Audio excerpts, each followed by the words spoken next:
John, Anik, and Kenny Florian podcast.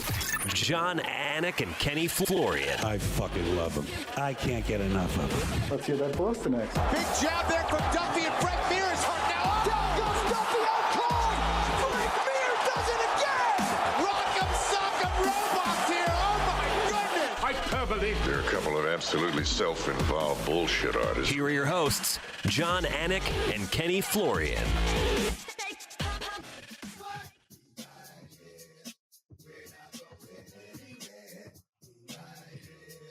Woo!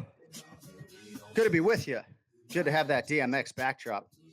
I've been hitting that DMX so hard since the news of his passing over the weekend. What an absolute legend. I mean, it takes me back to the 1990s in Metro West Boston, Ken Flo, driving around. Smoke coming out the windows. Just kidding, but everything else is true. But man, that dude, man, DMX, one of the things that's hard, I think, is as you get older, all the people around you, start to pass away. And this one hit pretty heavy. So little tribute to DMX off the top. How are you this morning, kid? I'm doing good, man. Dog. Dude. That's my man in there. Right. How about that? So what I'm saying? So listen, I mean, also, it's just, I was a huge DMX fan, but also, so many MMA fighters have come out to his music, and it's kind of synonymous at this point. He was part of wasn't he part of like a hip hop MMA show at one point on BET? He may have been, but I know he was a fan and loved the fight game and what was one of the realest rappers ever. There was a story about DMX where for his like interview in front of Russell Simmons, right? He had his jaw broken and he had his jaw wired shut, right? And he did a freestyle for Russell Simmons with his jaw wired shut. Of course he did. Like I remember hearing that story way back in the day. I believe that was the story. And I remember it had an impact on me. I'm like, this dude wanted to chase his dreams. He was a real dude. He rapped about real shit. And he was gangster to the end, man. No doubt about it. And you know who sounds good after DMX? Almost no one, right? We certainly aren't going to sound good following DMX. If I'm not mistaken, he voiced the pay-per-view open for UFC 196. So maybe want to go on UFC Fight Pass and see if I'm accurate about that. But it's good to have you with us. It is Monday, April 12th, 2021, episode 296 of the Florian and Anik podcast. What do you think about that for a show name, Kenny? The Florian and Anik podcast. We've been saying Anik and Florian for so long. It's like, you don't say pepper and salt. You say salt and pepper for whatever, you know what I mean? It's just for whatever reason. So dating to MMA Live in 2008, that was the first time I introduced us together, and obviously you were sitting to my left and, John, Anik, Kenny, Florian, Franklin McNeil there on the fucking end, right? But it was always, John, Anik, and Kenny Florian. So we do the first or third episode of this podcast, and we had Hall of Fame boxing writer Kevin Iole on the show. And he said, "Oh, Kevin, great to have you with us." And he says, "John, I don't know how you got top billing on this podcast exactly. Given the fact that Kenny has 3 times fought for a UFC championship, and I don't know exactly what you are." Dude. You run the point. That's how it is. Right. I said I sort of started the show, so I guess I got that distinction. But absolutely, I don't know if we're going to change it to Florian and Anik here at the 296 episodes in. But it's good to have you with us. We have a lot to get to today. Of course, we're going to spend the bulk of the next 25 minutes recapping UFC Fight Night, Vettori versus Holland. I don't know where Ray Longo is. He might be in South Carolina. Yeah, I mean, probably sleeping at this point, 10:35 a.m. Eastern.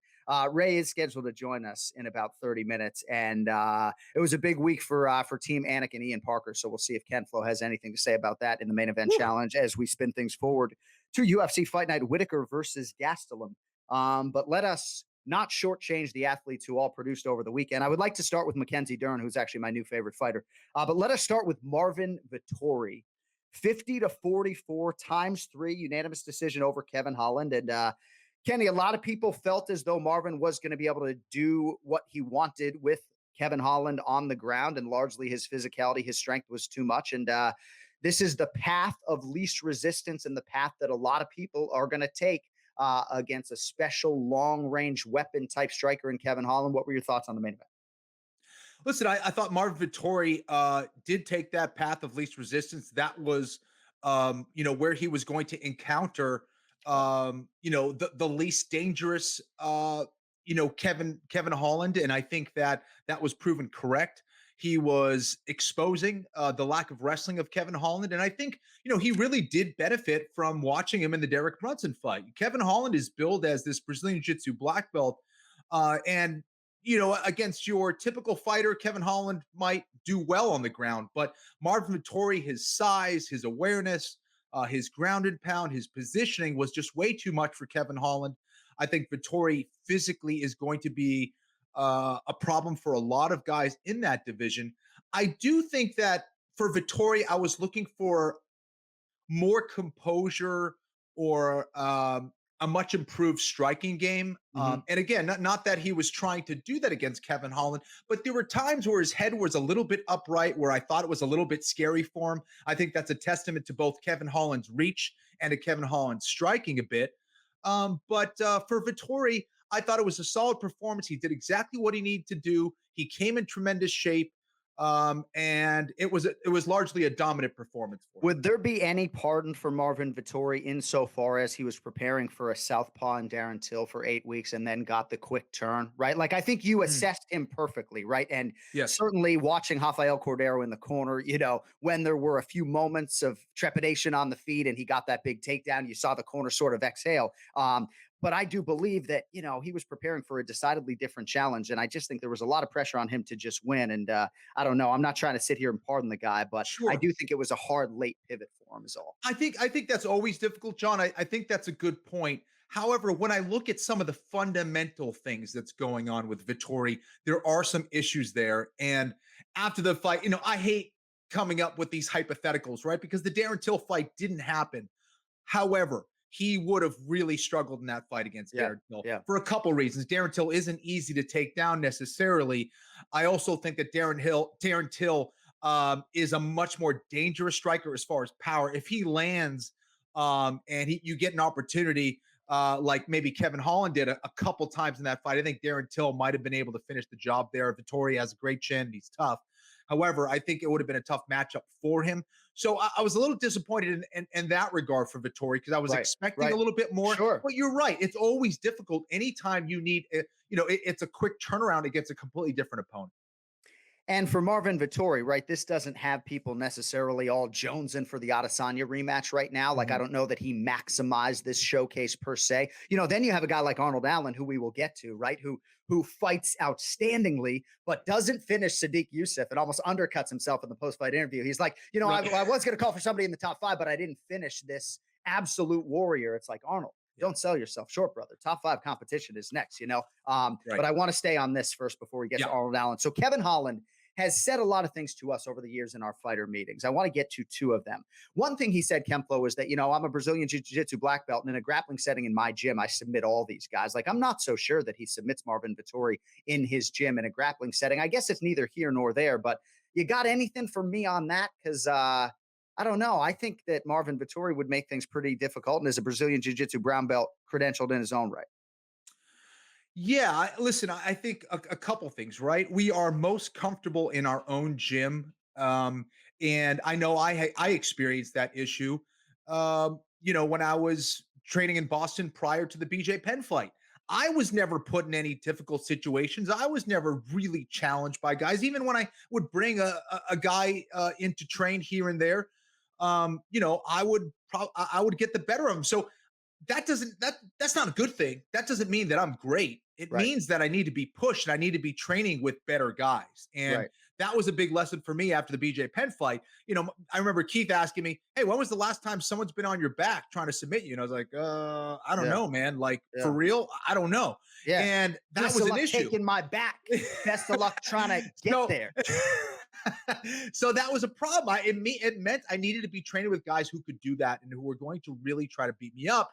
And for Kevin Holland, it might mean him going elsewhere, not leaving Travis Luter's gym, but training with other high-level guys or bringing in higher-level jiu-jitsu guys because his grappling does need work. Another thing that Kevin Holland has said to us in the past was that he's going to take some time off to invest in his strength and conditioning because to sustain at 185 pounds, it's very hard to do so. Right now, Daniel Cormier and Dominic Cruz were very critical of his fundamentals, and Cruz even going so far as to say, this is basic stuff. But I do believe he would be well served to put on some muscle. And when you keep this type of breakneck UFC schedule, fighting every 6 weeks, not having training camps, not only does it not leave developmental time for wrestling fundamentals, which are very difficult, but it doesn't leave a whole lot of time to add muscle mass. What are your thoughts on Kevin Holland's future as a bona fide UFC middleweight contender and how he should best use his time between fights? I definitely benefited from doing some strength conditioning. That is always going to help. And I do think that there's going to be gains for Kevin Holland. I didn't necessarily see a Kevin Holland that was, tired during that fight necessarily. I Right. still saw, like Dominic Cruz said and Daniel said, a lot of fundamental issues with it. This is how I see it. When I look at what I need to improve on, I say, what kind of gains can I make with, let's say, investing in a wrestling coach or investing in, bringing Brazilian Jiu-Jitsu world-class Brazilian Jiu-Jitsu black belts into my camp. Right. I think on a technical level, I could improve, let's say, 30% or 40%, in a fight camp in, like, say, 3-4 months time. How much stronger or faster will I get in a 3 or 4 month time? I don't know. If you're doing really, really solid work, maybe 10% stronger, realistically, right? It's like 3 or 4 months. How much stronger and faster is the human body actually going to get? Right. I don't know. I think the gains are probably minimal in regards to, when you compare it to the technical gains you can make. So I do agree with you. He needs to get bigger and stronger. He looked way too small against someone like Vettori. He looked way too small against someone like Brunson. And I don't think he cuts a whole lot of weight. However, I think that the investment should be made in his technical training. There is a lack of grappling knowledge there that he could really use. And as far as the weight is concerned, how do you feel about John Jones saying publicly that he wants to be Ngannou's size or bigger when he moves on up, right? One of the big handicapping angles for me going into these Ngannou fights is like, is the dude giving up 30 pounds to start, right? Because there are weight classes. And I do believe if Kevin Holland is going to realize the championship, it's probably going to have to be down at 70. Do you agree with Johnny Bones moving all the way up there weight-wise and then cutting it? Can you imagine John Jones coming up, like showing up on Tuesday at like 274 and cutting right. Yeah. Well, that's the other thing. He certainly has some big brothers for sure. But if you're going to put in that much weight, if you're going to put on that much muscle, and if that's even possible, you want to make sure you're putting on the right way. You want to make sure it's muscle, but then your body's not necessarily used to carrying that much muscle. So how does your body feel after 5 minutes, 10 minutes, 15 minutes, 20 minutes, 25 minutes of carrying an extra 30 pounds? Put a 30-pound backpack on. Yeah. Right. And go do your regular workouts. It's going to be tiring. It's going to take your body a while to get adjusted to that. Right. I imagine. Oh, so I'm looking at the UFC middleweight rankings. And again, all praise to Marvin Vettori, right? Like the Italian dream is a major factor in this 185-pound division. He's still going to be a pain in the ass to fight for a lot of these guys. He doesn't go away. So Israel Adesanya is the champion right now without an obvious opponent. Whittaker and Gastelum are fighting this weekend. So probably going to have a more extensive conversation on this next week. Paulo Costa is number 2. He's on the mend. Darren Till, number 5. He's on the mend. Cannonier had a major injury. He's 3. Brunson and Vettori round out the top 6. So Marvin's getting a big fight. He's calling for a title fight, and the calendar might just align for that. But congratulations to Marvin Vettori. We'll see where Kevin Holland goes from here. Arnold Allen go ahead, kid. Go ahead. Sorry. I wanted to give Holland some props real quick because you know what? We were pretty harsh on him, and a lot of people were pretty harsh on Kevin's last performance. He was talking a lot, but it wasn't the talking necessarily that was the issue. It was him not. He lost that fighting spirit, it seemed, against Brunson. It seemed like he wasn't trying.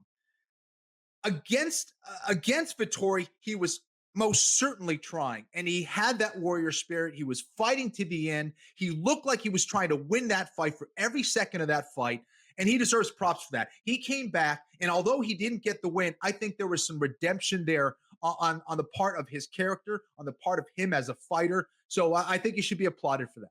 I agree, and I think it's important that you got that out there. Our producer Cody was texting me during fight week saying, "Man, I'm loving everything I'm seeing and hearing out of He looked Kevin really Holland." focused. He Yeah. was absolutely, and he was great in our fighter meeting. And I think just a lot of us in the space believe in him to such an extent.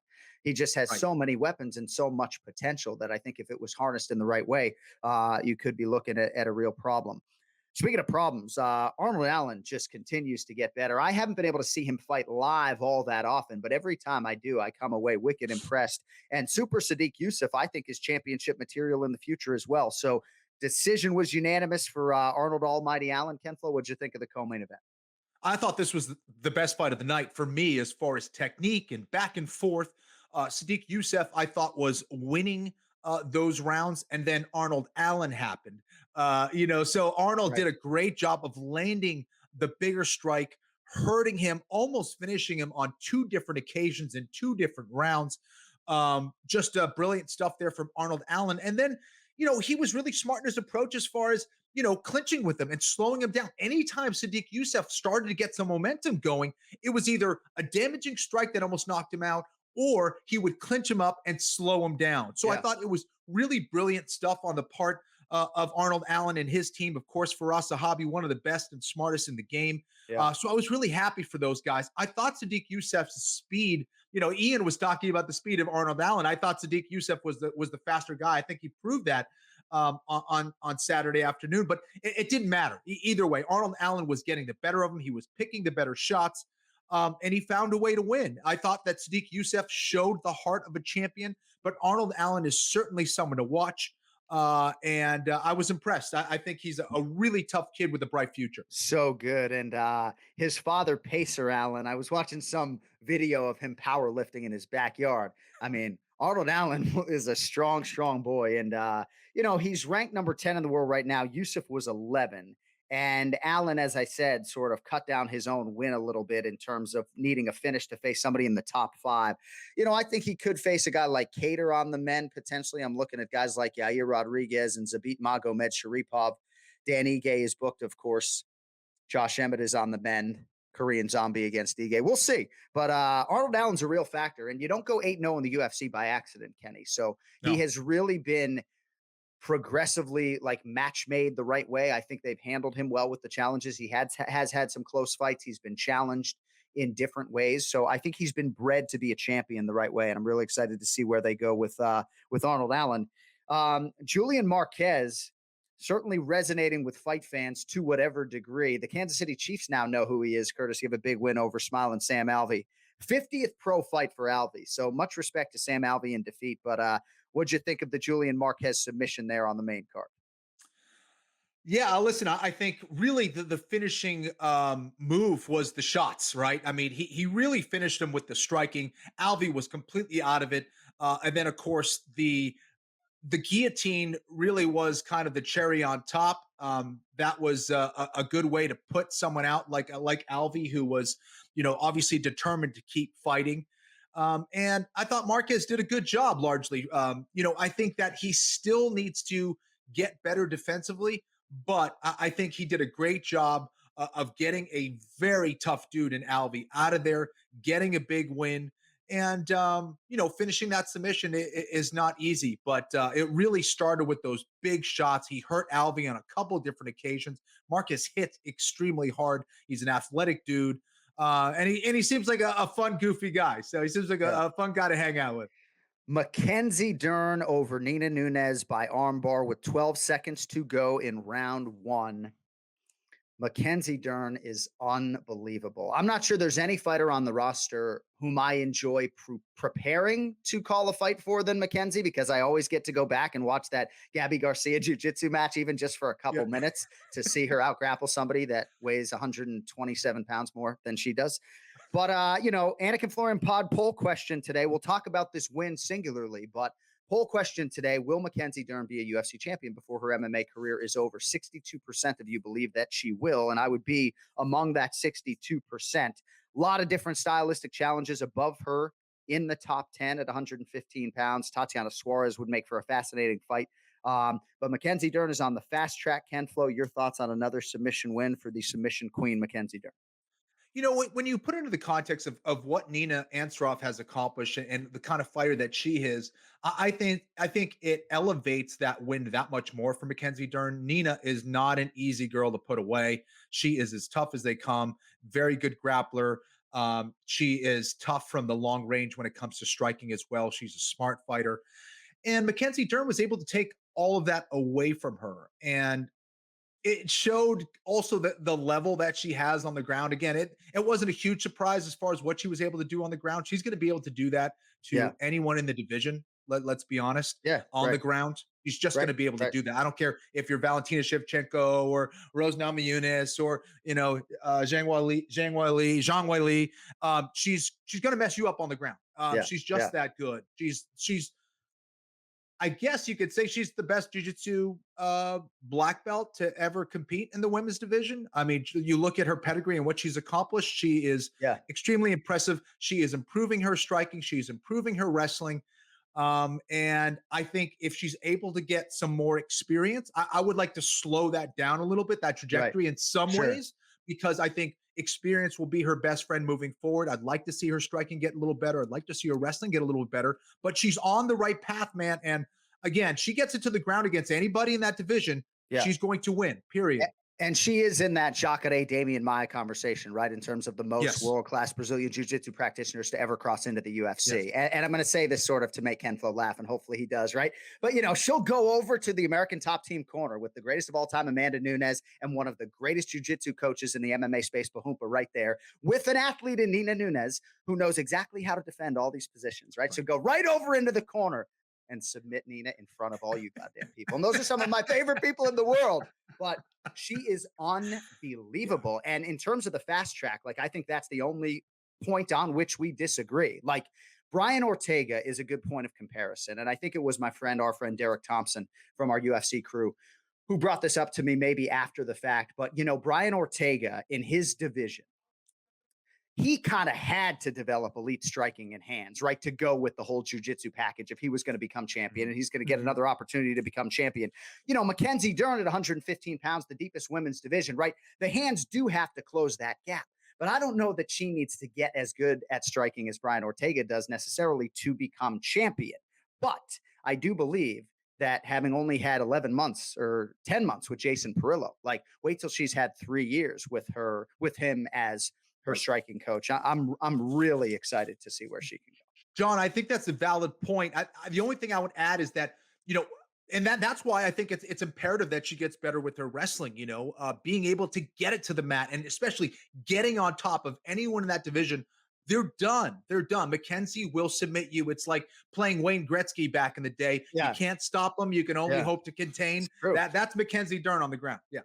Unbelievable. So fun to watch. And I just love the way she has embraced everything about mixed martial arts now, because that wasn't always the case. And it almost seems as though she needed a child to surface this type of motivation. It's true, though. She looked in tremendous shape, by the way. She was ripped. That's the best I've ever seen her physically, spiritually. She was just in a great place. You could see it. And now she's putting training camp on top of training camp, and the results really speak to that. But I remember one of my first fighter meetings with Mackenzie Dern, and she said, I'm hoping to win the UFC strawweight title, defend the belt, and then go back to the jiu-jitsu world. And I do believe that maybe those goals have changed. We didn't have a fighter meeting with her this time around. We did have a media scrum, and we've spoken to her quite a bit, but I don't know. I think those goals might have changed, and I'd be very interested to see her right now against anybody in the top 5. And she is so focused, hyper-focused in the best of ways on the division that she kept talking about all these big strawweight fights that are about to happen. Of course, the title fight coming up in 2 weeks, and then Yan Xiaonan and Carla Esparza in May. So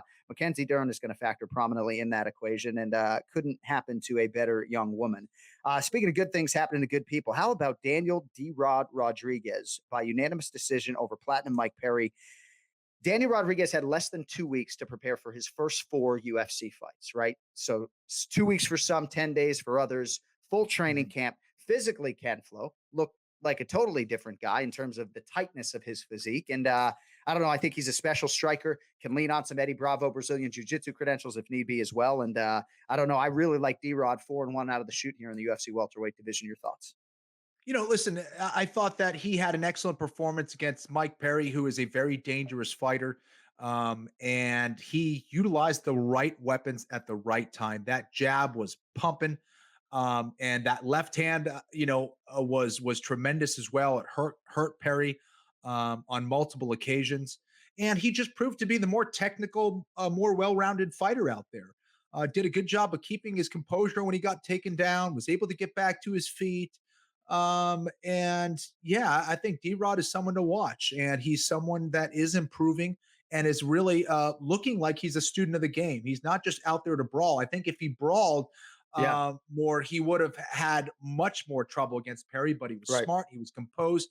He knew that he was the longer striker, and he used it to his advantage. And, Mike Perry really took a lot of damage out there. But, man, I thought it was a really solid performance from D-Rod. So I talked to my friend Cesar Carnero from MMA Masters the night before the Mike Perry fight, and they had a conflict in South Florida that they could not miss. So that's why Daniel Valverde and Cesar Carnero were not there to corner Mike Perry. But they said so many nice things about him, Ken Flo, that he's attended every group class. He's like teaching. I mean, he's really been motivated by his son, not unlike Mackenzie Dern by her daughter. And I think the fact that he was 170 pounds and not 171 is a little bit telling, but he is 7-8 now in the UFC, is Platinum Mike Perry. So he has backed himself into a corner now, Kenny, essentially has a must win in his next fight, which is the last fight on his contract. What do you think about Mike Perry real quick? I mean, some would say he's undersized for this division, and there are going to be some really tough, long challenges for him at welterweight. I like that he's willingly mixing it up with the wrestling, and I do think the more time he spends at MMA Masters with Colby Covington and those guys, the better. But I don't know, man. Perry's really discouraged. He said on social media, "I used to be good," and he's having a hard time finding the stroke these days. It can be fixed. I truly believe that. I think that Mike Perry is as tough as they come. I think that, having a child can definitely keep you focused. I think he needs to stay with that focus and continue to be a student of the game. His biggest problem, like so many UFC fighters out there, is he needs to fix his footwork and his defensive capabilities. That is always going to be his weakness. If he doesn't fix that, he's too flat-footed. He comes, in a direct straight line into people's punches, which is not advisable. Even if you have a superhuman chin like Mike Perry. Yeah. But so I'd like to see him create more angles. I'd like to see him a little bit more bouncy on his feet. If he's able to fix his footwork, I think he's going to make huge changes in his game and can be a completely different fighter. I hope so. I don't think I have a great chin. This guy, Brian Foster, at Gettysburg College back in the day, he didn't even hit me that hard, and I did not take that shot very well. I don't think Longo's in the lobby yet. Could you imagine if we now spend like 10 minutes on Selecki and Gamrot and Longo's waiting? The dude would absolutely kill me. All right, so Joe Selecki over Jim Miller in a prelim fight by unanimous decision. So one of the three judges had it 30-27 Selecki. So how you don't give Jim Miller that first round when he out-grappled Selecki to that? Like, it's an effective grappling round. It's like, what are you fucking watching out there? Go ahead, please. Yeah. Please. How do you give Jim Miller? How do you give Selecki the first round, but then give Selecki the second, and not give Selecki the second? You know what I mean? Like, how does that happen? Where you can give Selecki both the first and the second, because Selecki did the exact same thing that Miller did in the first. So I don't. Well, no. So two that. of the three judges had it right. 2-1 for Selecki, giving him. But 2 one of them had a a 30-27. Right. Yeah, 30-27. Yeah, insane that you could watch those 5 minutes and write down 10-9 Selecki. Maybe they just got the fighters confused. Anyway, so I feel like you sort of were insinuating, and I don't disagree that maybe Marvin Vettori could have done a little bit more. Even just showing you a few things that made you feel like he was a little bit more dangerous on the feet. So I think this is a nice win for Joe Selecki, but not unlike Vettori. I was expecting to see a little bit more. I still think the ceiling is high for Joe Selecki. What are your thoughts on where he is, young man, 3-0 in the UFC? Listen, I think that's fair, John. I think for Selecki to go against an experienced veteran like Jim Miller is no easy task. However, we do use veterans as the measuring stick, right? Jim Miller is a guy that's kind of, I would never say gatekeeper in a way, but he is certainly an excellent measuring stick to how far you can go in that lightweight division, which is absolutely stacked. And I think it was a very close fight. I think he's going to learn a lot from that experience. But as far as, Selecki's trajectory, I don't think we are all as high on him as we would have liked to see. But I do think he is going to get a lot better from that fight, and he's going to fix a lot of things, and he's going to get his footwork better and all that stuff. But I think he did a good job of doing what he needed to do to win that fight. I did have him losing that first round. He did a great job of coming back and fighting back against a really tough opponent in Miller and getting the win. So I think he'll learn a lot from it and get better from that experience. However, I agree. He's got some work to do, but every fighter does. We should do a 2-minute drill so we can spend 2 minutes on all these performances. We congratulate Mateusz Gamrot, Jack Shore, and everybody else, and potentially more of that coming up with Longo. And speaking of which, guess who's in the lobby, right? Woo! We only made him wait like 90 seconds. Let's get to the Ray Longo Minute. It's now time for the Ray Longo Minute. I want you to punch a hole in his fucking chest. That's what I want. The Ray Longo Minute. Starring Ray Longo. The John Anik and Kenny Florian podcast. Last week, it was the greatest Ray Longo Minute in the history of the program. So we'll see what Ray has for an encore. Woo! Morning, Ray. There'll be no encore. Yeah. This is the dead Ray Longo Minute. Yeah. Well, if Cody was only speeding on you fixing your hair with your own spit a moment ago, it might have trumped last week's, but he wasn't speeding. So, my goodness. We got this down, can you grab a rake from the garage? Come on. Oh, Rake's a pretty good start. Rake is a pretty good start. So you fly all the way down to South Carolina. And Chris Weidman, these guys just want to like mess with you and piss all over you. Their Instagram stories. It's like, I came down here. If you think that he had me down there for training, you guys would be absolutely incorrect. Right. Basically just comic relief. Basically just takes his cock out and just starts pissing on me. It was like, as soon as he picks me up from the airport. I mean, it's like horrendous. Oh, yeah, I mean, I'm watching these. Like the Rodney Dangerfield of MMA. No respect. What it is, I swear to God, because I don't come from that era, but me, you can't. Yeah, like I'll turn around, the guy's got the phone up my ass. Like it's incredible that this is all this guy's thinking about. Dude, let me tell you something. If he puts this much energy into the fight, he's gonna knock this guy out in about 25 seconds. I swear to God, it's amazing, amazing. You're making me lose my voice with this. But yeah, I mean, Ray's just sitting there on the couch. Everybody's watching TV. It's like Ray's just trying to like open a packet of crackers or something. And has a cellular telephone like up his ass every minute, just filming you and hazing you. And yeah. Now the best is his son kicked over the table. So there was shit all over the place. He doesn't know that. He comes back, he films me, thinks I'm making a mess. I go, guys, just crazy. Bro. Right. What a beautiful house he has. And he looks good, man. He's doing great. His family's outstanding. He's got a good thing going on. Hashtag Carolina Chris. It's all seemingly working out. Hashtag Raleigh Ray. How's that? Yeah, Raleigh Ray. That works too. I like that. Just amazing how quickly you guys will, just take on, like you think hashtag like Johnny Boca. Like I'm a Boston guy. It's amazing. That's him. I'm never leaving Long Island. It's like I don't even have to research Weidman because when he walks out, I'm just going to be like, well, here is the former undisputed UFC middleweight champion, calling himself Carolina Chris these days, because he moved his training camp to South Carolina. Ray Longo's still in the corner though. All right, so Aljamain Sterling is having neck surgery, and we all wish Aljo the best. He seems to be optimistic as to the recovery. Maybe only 3 months before he's able to resume cardiovascular type training. But man, there's a lot of layers to this, Ray, given the nature of the title fight and everything else that is going on. I'd imagine there was some sort of decision as to whether or not, to go through with this. What can you tell us as far as the neck and how Aljamain is doing, if you'd be so kind? Mentally, I think he's in a good spot.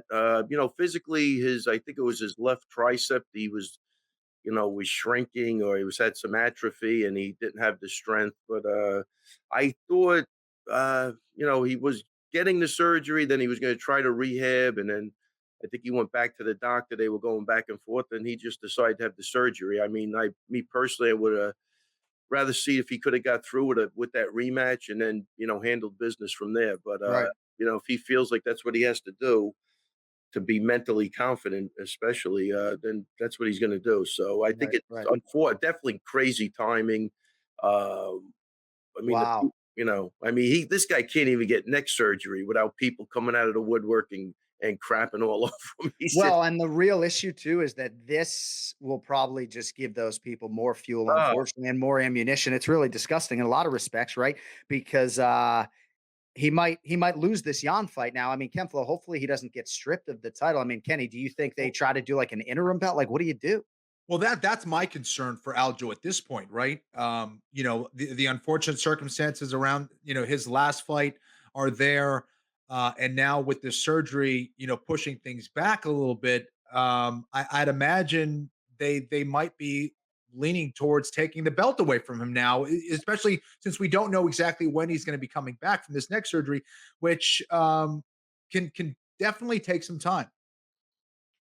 Man, and you got to hope everything goes right. I think Weidman had the well, Exactly. exact same surgery, so I think he's getting an Okay. artificial disc, C6 maybe a 7. But I mean, you'd have to talk to him. I forget. Which So one. Ray, this is something he's been dealing with for a while now, right? Or He's always had neck problems, but Okay. I think this exacerbated it. Getting Yeah. knee like that. So right. I mean, I would imagine if you're the athlete and you can prove medically, how dire the circumstances are, you make it harder to be stripped of the belt. I mean, I can understand why Jan, given the way he looked in the fight up until that colossal mistake that shouldn't just be discounted by people, by the way. I Well, finally saw Aljo Ray and I tried to like tell the guy, it's like, dude, like you still had to get to the title fight and the champion made a mistake, but for Jan, because of how good he looked and how excited everybody is about him, I wouldn't be surprised if they would try to turn him around in an interim setting in a few months here. But hopefully they don't strip your guy. That sounds harsh to me. who knows what they're gonna do? But like again, I think you hit on something. It really is unfortunate. The guy took an illegal knee, and it was pretty bad. You know what I mean? And I don't know. I Yeah. don't Well, know, man. It really, kind of the timing of everything just stinks. And I think because of, like you said, because of the circumstances and the way it went down, I can't see this being a good thing. But the good thing is he'll be healthy. I mean yeah. and like again, Yeah. we were overlooking, the safety of the fighter all the time. But Right. Right. it's just crazy. But yeah, he's definitely not getting any sympathy from his from the fan base. Yeah. Well, he's got to tune out that noise as best he can. Bantamweight is so good right now. I don't know if you saw what Jack Shore did this weekend to improve to 14-0, but I mean, it's like Jack Shore. I don't know what the UFC rankings are. He might be like number 30 in the world. Yeah. And the dude looks like he can beat some guys in, the bottom half of that top 15 potentially in a year or two.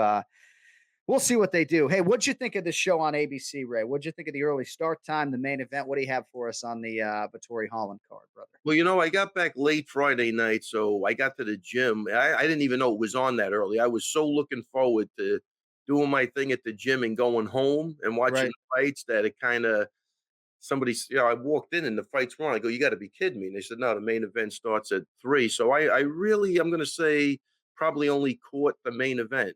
Do So you I have got, cable? Do you have cable at home still?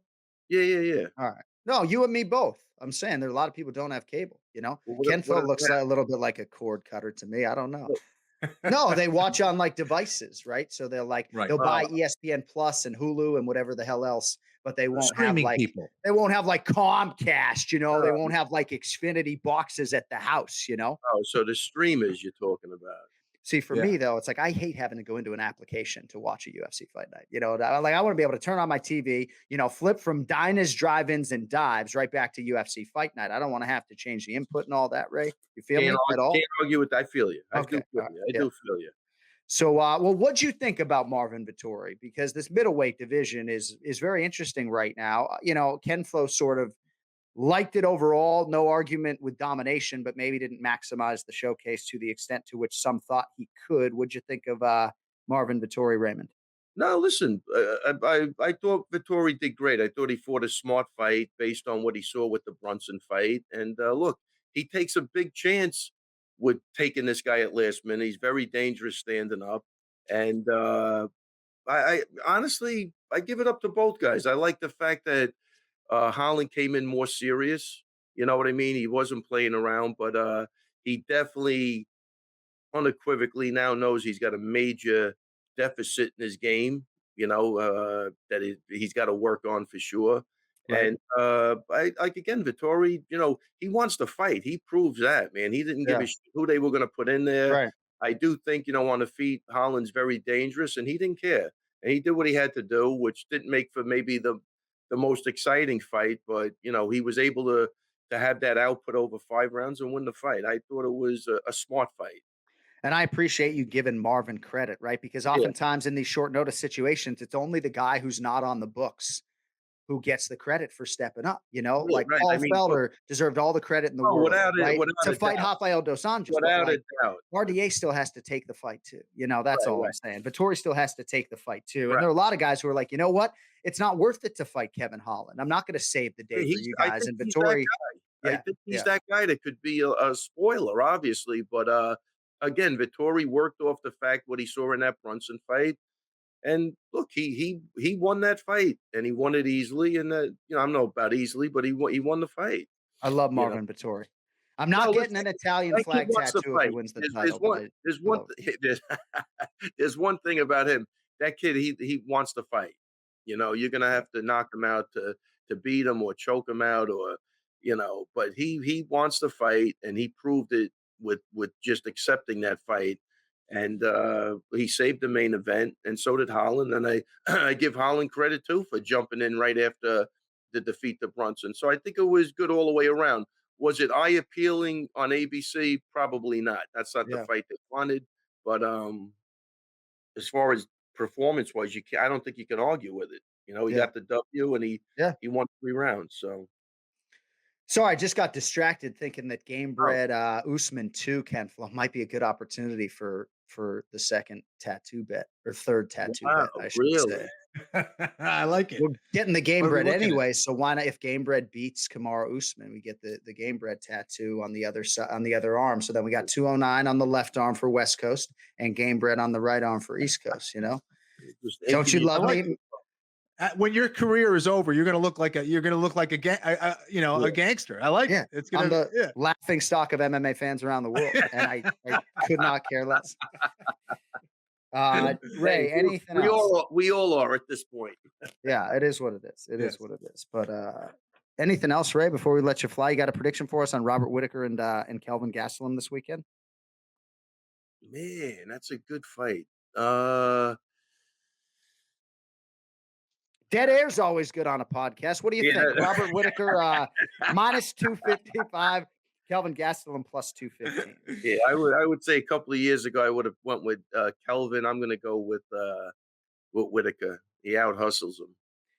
I just will never forget that day, February 9th, 2019, right? When they were supposed to fight at UFC 234. So I'm getting my cardio in at like 2:00 in the morning, right? Because we have an early start time in Australia. And I'm coming back to my room and I see our UFC VP of PR, Lene Breckenridge, walking down the hallway, knocks on the door of Rafael Cordero.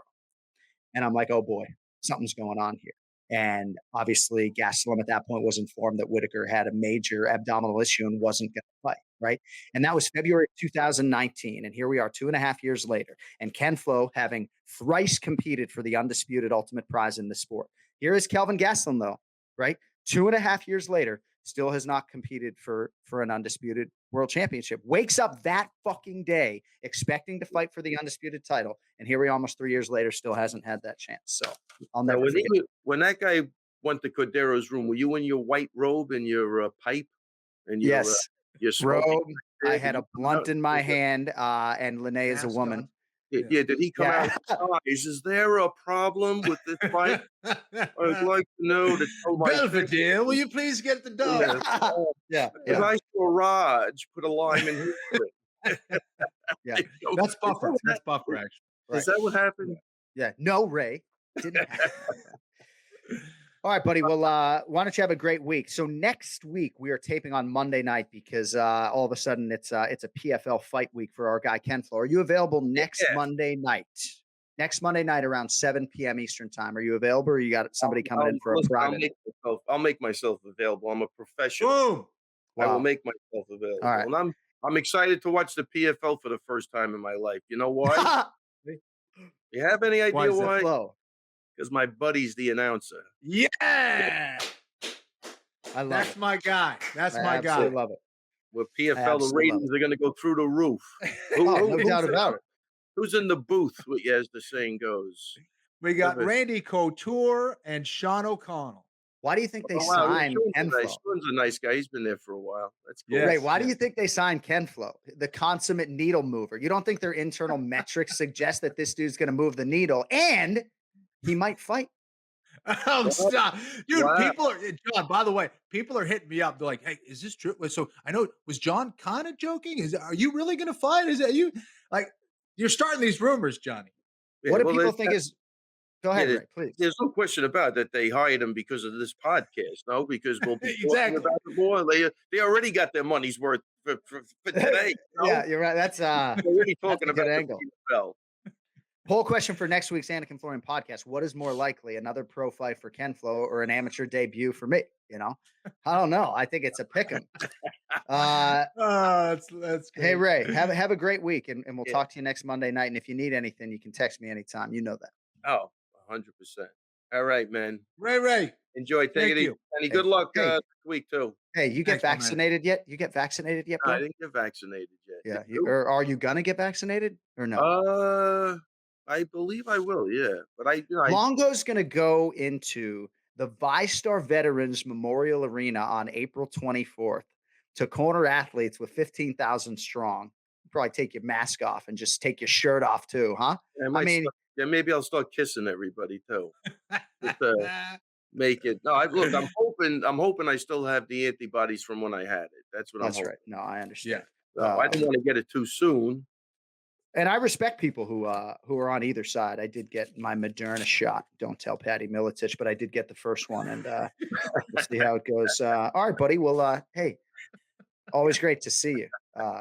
Now you got me worried. Maybe I won't even show up now because I'm not vaccinated. Thank you. for putting- Carolina Chris needs some New York flair in that corner. So Wait. Shout out to Wonder Boy School too, man. Upstate karate. What a great facility, man. I'm telling you, I had a great time down there. It was great seeing Ray Thompson. Wonder Boy's always just a gentleman, and they have what a great modern facility. Something I'm not used to, but it was really it was a pleasure. Always, just the hospitality down there was fantastic and great time. Weidman's looking good, and let's go COVID contained Jacksonville. there you go. Let's By do the it. way, Ken Flo's like 250 miles from Yeah, Simpsonville, South that's Carolina. all. Yeah. I was gonna say that would have Slight been miscalculation. you would have liked it down there, I think.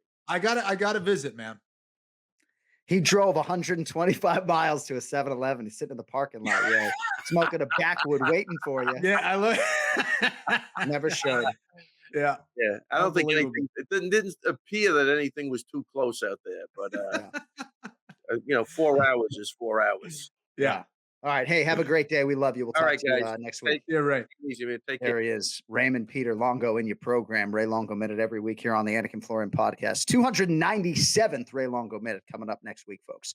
All right, it is now time for the pronunciation of the week. This fighter will be competing live on the main card at ESPN this weekend as we welcome in our executive producer, Cody Merrill. Hi, Cody. Oh, hey, sorry. I was trying to book a flight because Ray said he's giving out kisses in Jacksonville. And Right, you get I it. can't miss that. Right. Like, come on. COVID Talk about kisses value. from Raymond in Jacksonville, Florida. Can't miss out on that. So this fighter, and it's great to see you, Cody, will move up to the middleweight division to take on Jacob Malkoun on the main card on ESPN this Saturday night. 4-3 in the UFC from Ghana and Fortis MMA. Of whom am I speaking, Cody? Well, John, when you throw me a softball like Abdul Razak Al Hassan, I better get it right. So let's listen to the pronunciation file. Abdul Razak Al Hassan. Do I Absolutely need nailed a it. second one? No, you're good. 2-1 on the year for Cody. Got him. Outstanding. Outstanding. Don't go. close your camera down yet. Stay here for a minute with me. So great job, right? Because it seems simple on the surface, Abdul Razak Al Hassan, but there are a lot of opportunities to wrongly emphasize a syllable. So great fucking job. Thank you. Thank you. All I right. appreciate that. I've been getting buried by some of these. So Yeah. when I get one like this that I know, I got to hit it. Does Team Kenfo get points for this? Yeah, No. we should probably work that. We'll figure out a way. I don't know. I think Team Kenfo already got points because, as Ray said, like the production value is really what got the job signed. So Congratulations to Kenny Florian and, Yeah. to me too, just a little bit. Thank you, Cody. And if you're watching on the YouTube side and you like Cody's AF monogram trucker hat, you can get it right now. AnikFlorianPodcast.com. AF is AF10. What's the code, Cody, for 10% off? AF10 sounds about right. For 10% off of your merchandise. All right, that's it for the pronunciation of the week. And as you guys know, UFC is live almost every weekend. That includes this one, UFC Fight Night. Whittaker versus Gastelum, April 17th from the Apex prelims and main card on ESPN. Let's make some picks in the main event challenge. It's the main event challenge. Anik. The time is most definitely now. Florian. I finish fights. I'm going to do everything possible to win. The main event challenge. The John Anik and Kenny Florian podcast. And we are now joined by the Duck Ian Parker on social media at Ian Parker MMA. So Team Anik wins the week and the celebration is on. Ian and I were actually celebrating privately because it was a Did he just say what? Did he just say what? What? You're going to be really upset when you hear the score. I want to recount. 10-3. I want to Huge recount. week for Team Anik's Ian Parker. So the big fight was the co-main event. People can bang on our scoring system all they want, but it's been in place for 6 years. So Arnold Allen by decision was a 4-point play for Ian because Allen was the slight dog. He had the method of victory decision, and that gives him the round as well. So that opens things up. The lead is now 44-33. And Ian, everybody's not going to be as humble as Ken Flo in victory. So the floor is yours, my friend. Obviously, it was a big week, and usually that translates to the sports book as well. What? He's winning. He hasn't won. He's Yes, I have. winning. He hasn't I have. won yet. He declared victory already. No. So first year I did that. I fucked it up. Second year, I didn't. I'm trying to follow the blueprint of year 2, not year 3. 11-point lead, beginning of April. Kenny's got plenty of time, but it's going to force him to make some wild picks. This past weekend, Kenny, was a tough one for you. So just use that when you're fighting for the PFL. Just use that energy when you step in the cage. You'll be fine. One of our early main event challenges, it was a different listener on every single week, and we do have a bankroll of listeners ready to go as well this year, but Ian Parker continues to hold down the slot. I look at him shake his head like, what are you guys doing? I just have a perfect week, and he's talking about No. waiting to jump in. No, I'm saying there was one year where we had like 50 different listeners, and it really came down to the wire. But what I was going to say is the last 3 years, Ken Flo has dug a lead, and more often than not, he does come out of it to win. But Ian obviously is in a good handicapping flow, and why don't we get back to it? It's UFC Fight Night, Whittaker versus Gastelum. Unless you have anything else, Ian. I do love you, but just trying to be good to the listeners out there who all want your job too, That's cool. Listen, look, then I'll have to build a bigger lead. So if someone comes in for a weekend and just loves Ken Flo too much, they want to give him the picks. Whatever, it's cool. As long as you come in, as Ryan Tracy did a couple weeks ago from Travis Matthew, and beat Ken Flo 2-1 as he did, then Ian has no issues with you. It's when you start to chip away at his lead in his absence when he sends somebody to your house with all of his resources. Yeah, guys, if you're going to jump in for the duck, just at least go to ShareDog and look up a record. Because some of you guys were throwing some picks out there that I literally text John and said, please don't hold it against me. Kenny even texted me and said, hey, look, I may not hold this pick against you. Some of them were a little tough, but it's all good. Now he's banging on the other cappers. All right, we're going to start with the main card bout at middleweight. Abdul Razak Al Hassan -300. Jacob Malkoun +250, Ian. So Al Hassan moving up after missing weight in his last 2 at welterweight. Those ended up being losses to Chaos Williams and Munir Lazez. Malkoun on the other side melted by Phil Hawes in 18 seconds on Fight Island in his UFC debut. IP, who do you have? Yeah, look, if Al Hassan doesn't get this win, he's gone. There's no question. He's had enough time to kind of bounce back. And fighting a guy who I think is 4-1 with very little experience, who also likes to strike, I'm going to go with Al Hassan here just because he has to win. Ken Flo, Malkoun, Al Hassan. Who do you have? Yeah, I'm going to go with Al Hassan as well. I do think that his back is against the wall here, but I do think that he matches up well and should get the win. I like Jacob Malkoun as well, the longtime training partner of Robert Whittaker, but he is also undersized at middleweight. If you want to say that Abdul Razak Al Hassan, who is moving up, is undersized. So we'll see how it goes, but 3-1 on the favorite side for Abdul Razak Al Hassan.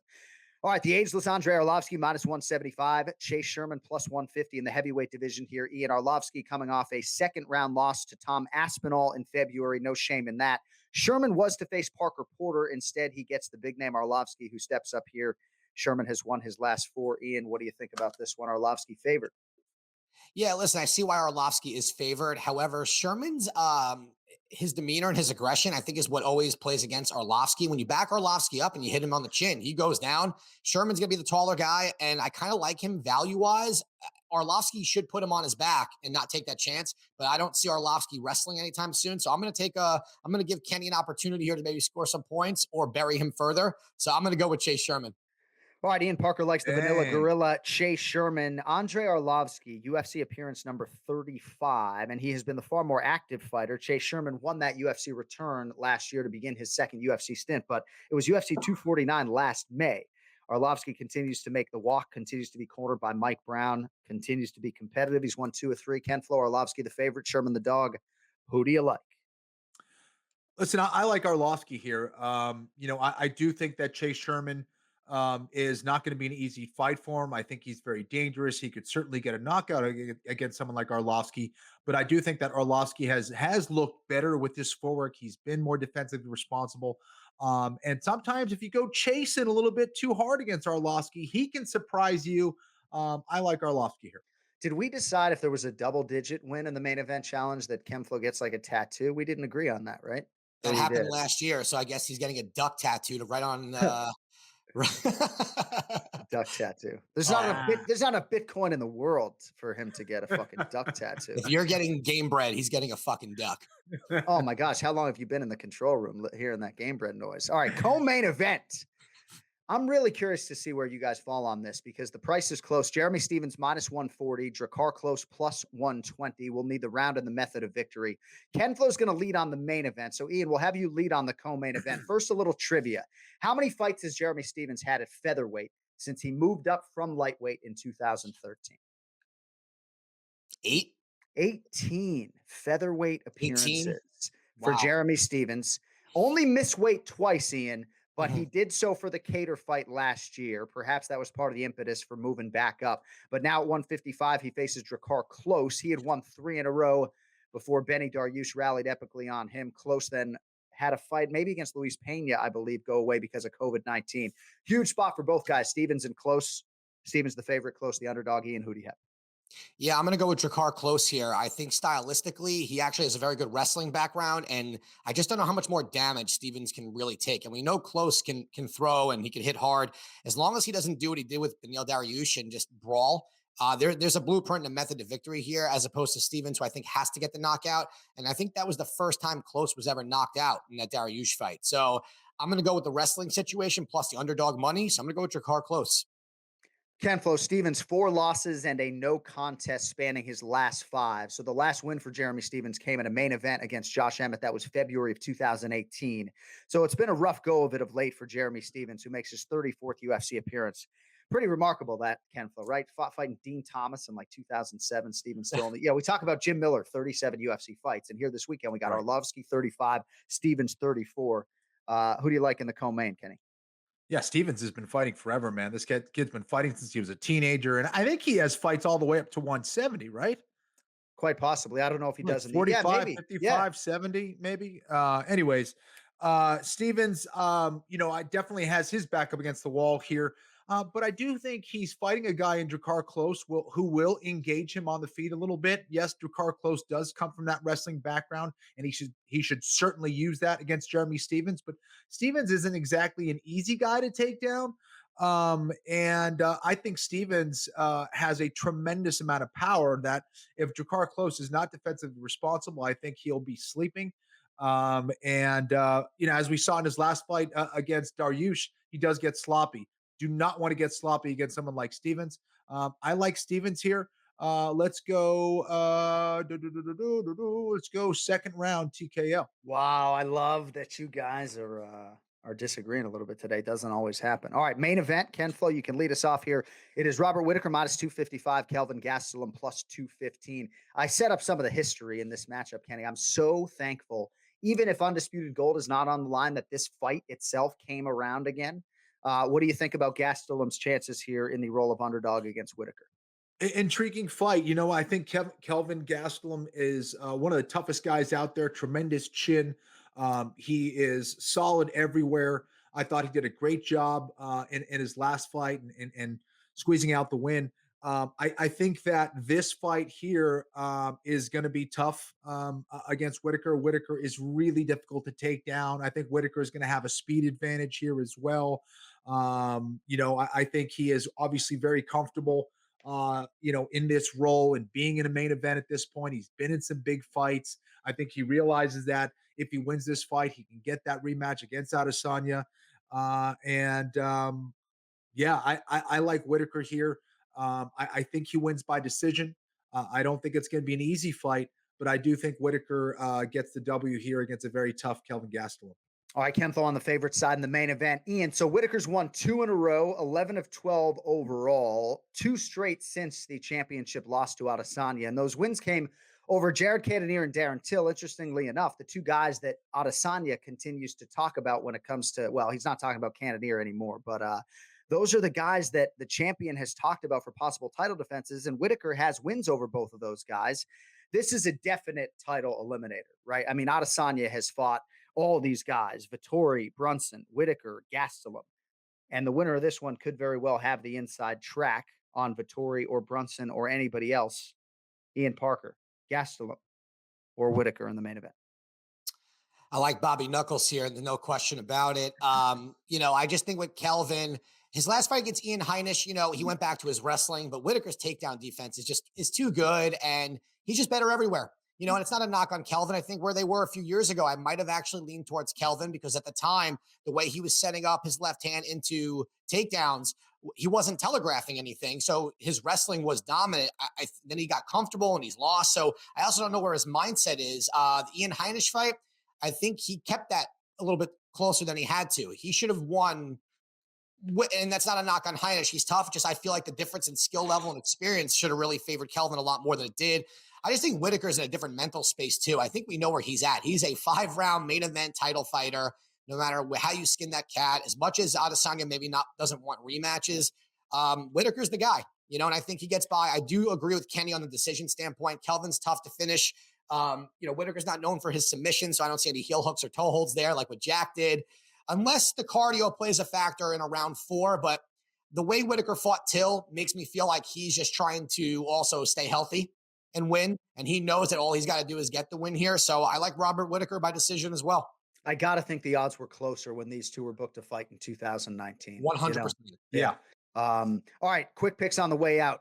We'll get both of these from you, Ian. Main card opener at featherweight, Bill Algeo versus Ricardo Ramos. Who do you have there? I like Algeo. And then at lightweight, Luis Pena is the -135 favorite. Alex Munoz +115. And I'll go with Luis Pena as well. Okay. Sorry, Kenny. Ken Flo, Pena or Munoz for you?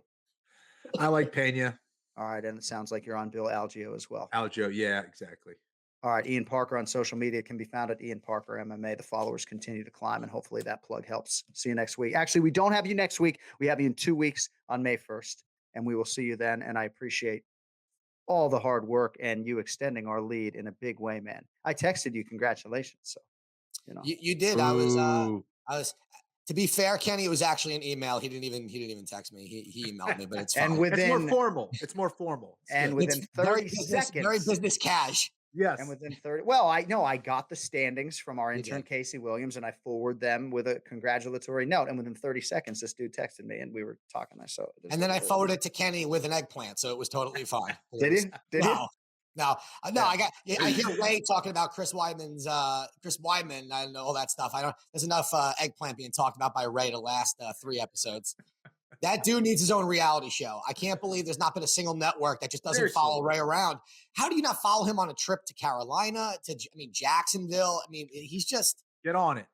Yeah, no, totally. Cody, that's Cody's world. I'm not following Ray. I'm not kissing Ray. And I don't want to see him with his shirt off. So we're oh man. We're good here. Ian Parker taking some time to plug the Ray Longo Minute. I mean, I you just all about the goodwill and the show as a whole. We appreciate that, man. Yeah, that's what I'm here for. All right. Well, have a great week with all your dogs and dependents and children, and we'll talk to you in 2 weeks, my brother. Thank you. Great job. What? You have more kids than me. What the fuck is this guy talking about? How many dogs you have? I'm down to 2. God bless you, man. No, you got I'm serious. 3 kids. You got 3 kids. It's all right. You got 3 kids. I don't know how you do it. I got 2. I don't know that we're doing it, you know. I mean, my son's like addicted to powdered munchkins and barely eats. We got a lot of issues. We're doing the best we can. That actually sounds amazing. I woke up to my son overflowing the bathtub at 3 a.m. and flooding his room for no reason. So like your problem is munchkins. My problem is fucking flooding. No, same thing. Yeah. All right, Ian, we'll talk to you in a couple of weeks, my man. Thank you. You got it, guys. Later. See ya. All right, we got to get on out of here. Thank you all for all the comments on YouTube and for all the comments on the show, both on the audio and video side. We do appreciate that. And, you know, trying not to fill these airwaves with fluff so much. I know today was a little bit crazy, but hopefully, you know, you can come here every Monday and you're getting a hard recap of what you just saw, and obviously predictions and a forecast for the future UFC live event. Coming up next week, we will get into the PFL a little bit. Week 1 coming up for Ken Flo, so we're very excited to see our man back on the sticks for the first time in a long time. And don't forget AnikFlorianPodcast.com. If you want merchandise or anything else regarding the show, don't forget, remember the show with Bilal Muhammad and Jason Anik back live on this very channel coming up on Thursday night. Thank you to our executive producer, Cody Merrill, to Ray, and to Ian. With that, for Ken Flo, I'm John Anik. Thank you all for listening, for watching, and for doing your part out there to maybe get vaccinated if you think that's the right decision, Patty. If not, I respect it, Patty. We'll talk to you guys next week. I got to go. Y'all later.